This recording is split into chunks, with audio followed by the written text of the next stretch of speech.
Okay, we're going to do something different once again today. I know this channel is called a Superman comic a day. I can do whatever I want with it.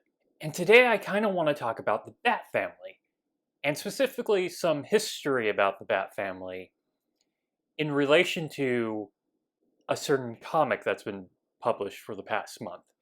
And I'm talking about the Batman the Wayne Family Adventures. It's a new webcomic. It's on about issue 6 right now, and it's fairly popular. It's on Webtoons. Webtoons is a specific site for webcomics made to be read more on your iPads or phones. DC, along with some other publishers, have made deals with them, and currently there is a comic made just about the Batman family. It's not about crime fighting, it's about the relationships of the many different characters in the Bat family. Batman the Wayne Family Adventures is by C.R.C. Payne, an inker by the name of Starbite, with various artists working on like the backgrounds and the storyboarding. This is an official DC published webcomic, which is unusual to begin with. And it's fairly popular. The first episode was read by around 100,000 people. Since then, it's been around 40 to 60,000 people. That's pretty much better than most of the top 10 comic books selling in any given month. Sadly. And the comic is just fun. Even if it's about the Bat family fighting over the last chocolate chip cookie, or Barbara Gordon talking Damian out of taking the Batmobile. It's funny, it's sincere, it's just a lovely, fun time to read. And that's part of the reason I think it's fairly popular online.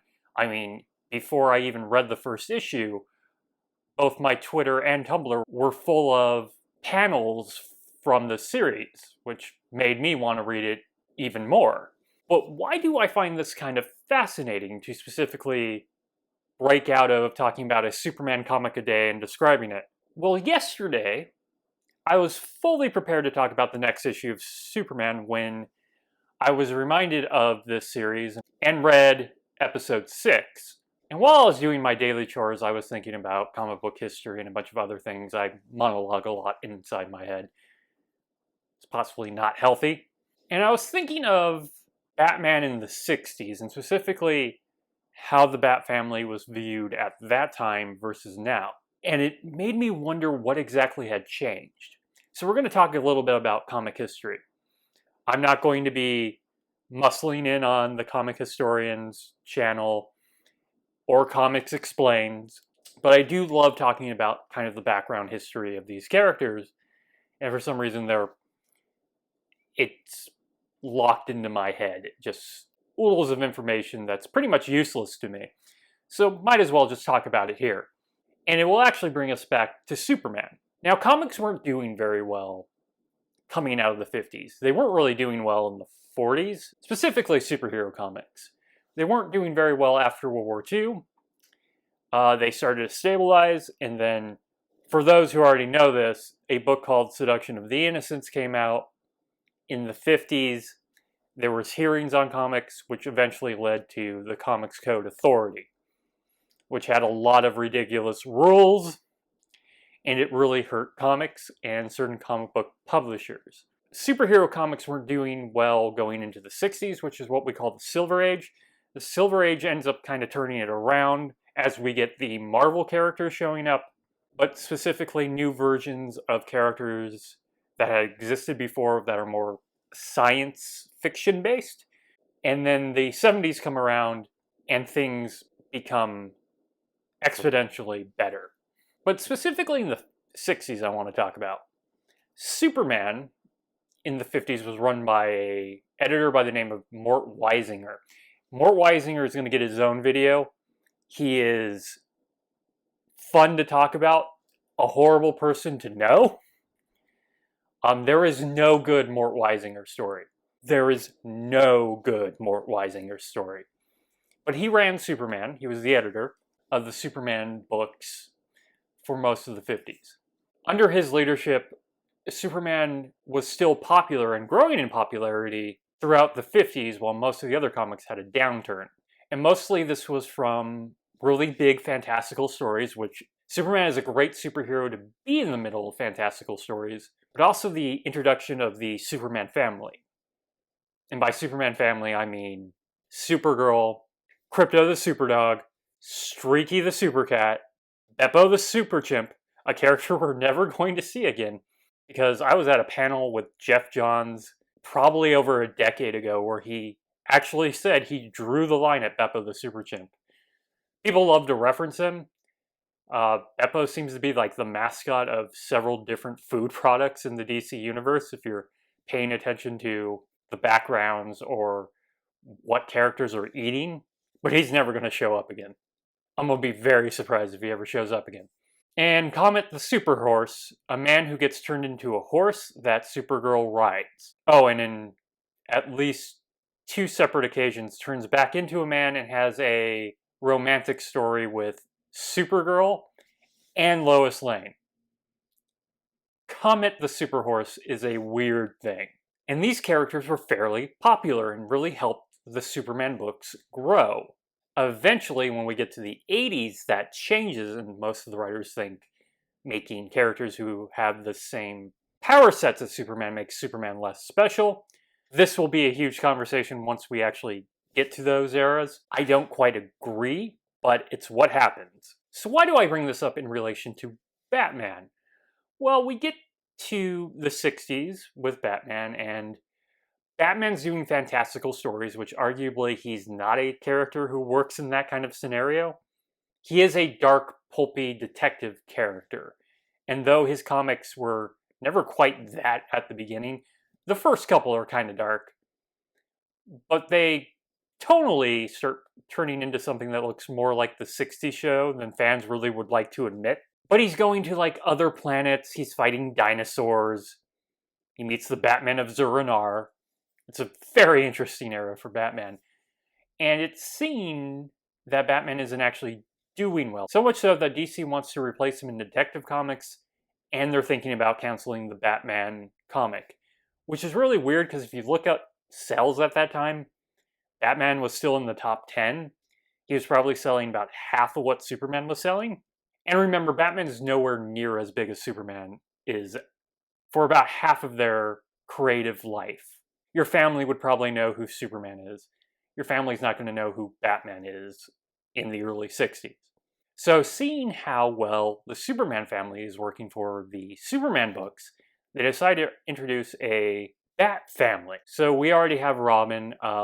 Batwoman shows up in the 50s to get more women in the Batman comics. That's a whole reaction to the Seduction of the Innocence.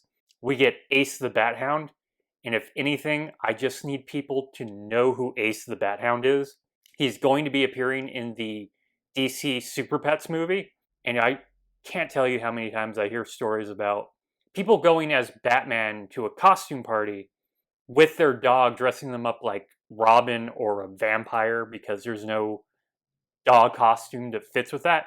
Well, there's Ace the Bat Hound.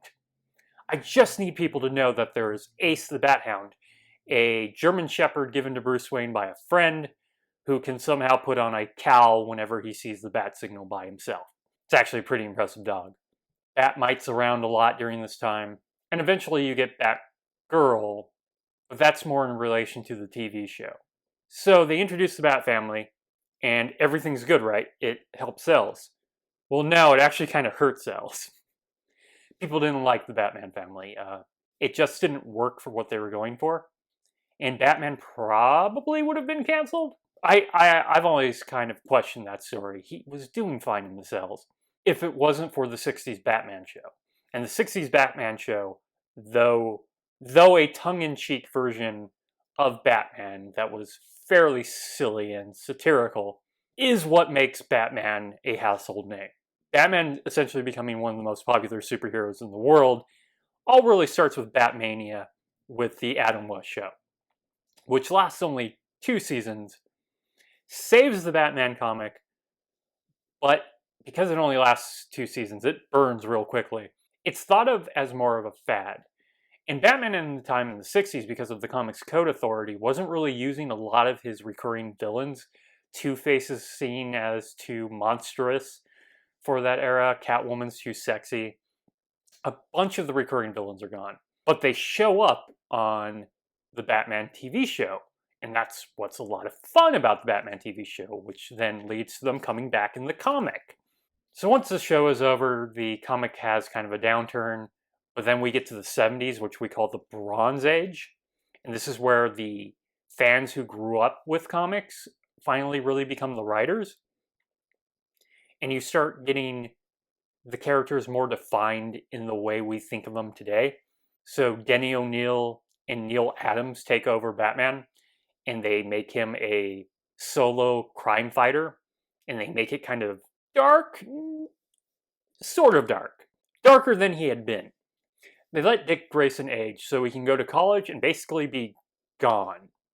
He eventually becomes Nightwing and shows up sometimes, but there is no Robin, and I would actually argue that before Denny O'Neil's run, it would be kind of ridiculous to do a Batman movie without Robin, because he's basically in every Batman comic.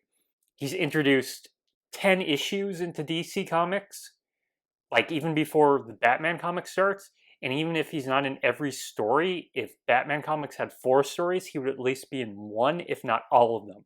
This kind of progresses in the 80s, where he gets really dark thanks to Frank Miller, and this is kind of what we think of as Batman today.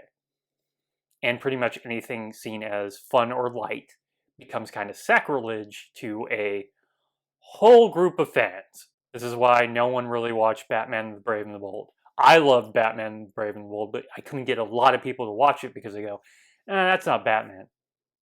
It was a great show, and the Spectre Phantom Stranger episode is surprisingly dark. If you have HBO Max, go watch Batman the Brave and the Bold. You will not be disappointed. It's fun.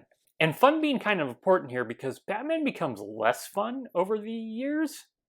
If you keep wanting him to be dark and brooding, that becomes kind of stagnant after a while, and it starts turning the comics down a path that is hard to get out of. But I started thinking about how the Bat family was seen as a bad thing over 40 years ago, but today is something a lot of fans really love, and how that actually changed in those years. And this is why I think it now works today, is all these characters are introduced over time. They're not kind of forced on us. In some way, they're forced on us. But of course, we get more Robins with Jason Todd, the Robin who dies and comes back to life as a villain and then becomes a hero again as Red Hood. Tim Drake, the third Robin, a kid who still had parents who figured out who Batman was. Unless we're talking about his New 52 origin, where he almost figures out who Batman is, and his name is not actually Tim Drake, and there's a whole other can of worms with that origin, and was my first red flag that the New 52 was doing something wrong, because the idea of retconning your universe should have the goal of making your continuity easier to explain, but now it takes like 5 sentences to explain who Tim Drake is, instead of like 1 or 2. That's the exact opposite direction. I still don't understand how that got approved. You have Cassandra Cain, who is Orphan, is also Batgirl for a bit, also is Batgirl now again. You of course have Batgirl Barbara Gordon, who becomes Oracle after a horrible story where she gets put in a wheelchair by the Joker, and then to a point where it became kind of ridiculous in the universe with magic and technological advancements that allow people to have robotic arms, why Barbara Gordon is still in a wheelchair, and she eventually returns as Batgirl, like 20 years later. We have Kate Kane, the new Batwoman, newer Batwoman. She's been around for quite a while now, nearly 20 years. Ace the Bat Hound returns. We have Stephanie Brown, spoiler, and for a short time she was Robin. We get Damian Wayne, who is currently Robin. Him and Tim Drake are currently Robin. I don't like that. But is Bruce Wayne's biological son he didn't know he had with Talia al Ghul. I love Damian Wayne. He's a little psychopath. We get Harper Row Bluebird, who has sort of kind of disappeared, which is surprising because I would have thought from Scott Snyder's run she would be the character who would be constantly returning, and not Duke Thomas, who shows up at the end of Snyder's run, who becomes the character Signal. There's of course Huntress and just a bunch of other heroes who exist in Gotham. You can kind of throw the Birds of Prey in there at times. Catwoman definitely belongs in there. as she's been mostly depicted as a hero for the past 20 or so years. And this is not even remembering the international team of Batman who were part of Batman Inc. and the various pets that Damian Wayne has had that have kind of disappeared, like Titus the dog, Alfred the cat, and of course, Bat Cow. Hashtag bring back Bat Cow. It's actually kind of hard to say. Bring back Bat Cow. So now we have all these characters existing at points in the Batman universe who kind of hang out and like each other. Or, well, they have their own interpersonal relationships that are fun. And honestly, all of this was not really intended to be. It was just creators doing their own kind of things over time. It's kind of how the DC universe works. It was not created to be one solid continuity, but eventually it did. And with a lot of finagling, it works, just like the Bat family. But the stories in most of the Batman comics are still kind of dark. Scott Snyder did the story Death of the Family, which involved the Joker pretending to cut off most of the Bat family's faces off. We don't let Batman stories be kind of light and fun, even though he is kind of a fun character. I honestly believe there is a hunger for those kind of stories. And superhero comics don't really allow superheroes to have families. There's, of course, Fantastic Four. Characters sometimes have babies. They eventually go away. Spider-Man was married. They rebooted that. I remember being at a panel where a married man brought up the fact that he enjoyed Spider-Man being married. And Joe Quesada, the editor-in-chief at the time, asked him if his life was more interesting when he wasn't married, because he was sure his was. And I still cannot believe he actually said that in front of a crowd of people. Poor Mrs. Quesada. Just, Jesus Christ. But I do think there's a real hunger for these kind of stories that comics are just not giving people due to several beliefs. And also there is a lot of very vocal Batman fans who would find this sacrilege. So when you kind of create this Bat family comic that's just about how lovely and kind of great the Bat family is together, people just immediately eat that up because we don't get it. We love all these characters, but we don't get that kind of scenarios all that often. Honestly, we need a lot more variation in superhero comics. And whenever it's tried, it doesn't quite work. Though I am kind of shocked, especially now that this series is doing so well, they haven't actually done like a big Batman family comic. Like certain characters get their own comics, or they show up in each other's books, but we rarely see them all together. Or maybe there will be like a big weekly Batman-centric story where they'll all show up over the course of time. But you never get like this huge team of people who all live pretty much in Gotham, Dick is sometimes in Bloodhaven, all kind of hanging out together. And you know what? It's a nice change of pace. Instead of them all being together to have their faces cut off. Okay, they didn't get their faces actually cut off. But I do think that's a fascinating thing to kind of look at, that the Bat family 40 to 50 years ago was considered a bad thing for Batman, and today it's considered a good thing. And of course that involves changing taste and changing stories and just the whole tone of the time. And I think that's all I really have to say on the matter. You should be focusing to make certain comics fun. Not all of them have to be light and fun, but I would love to see more of that. So this is me done for this week. I might not be able to record a video on Monday. I might do more characters. I'd actually love to talk about more characters than just Superman eventually. Oh, I'll wait till I have an audience to do that. So I'll be back either Monday or Tuesday, and we'll talk about Superman then. Have a great day.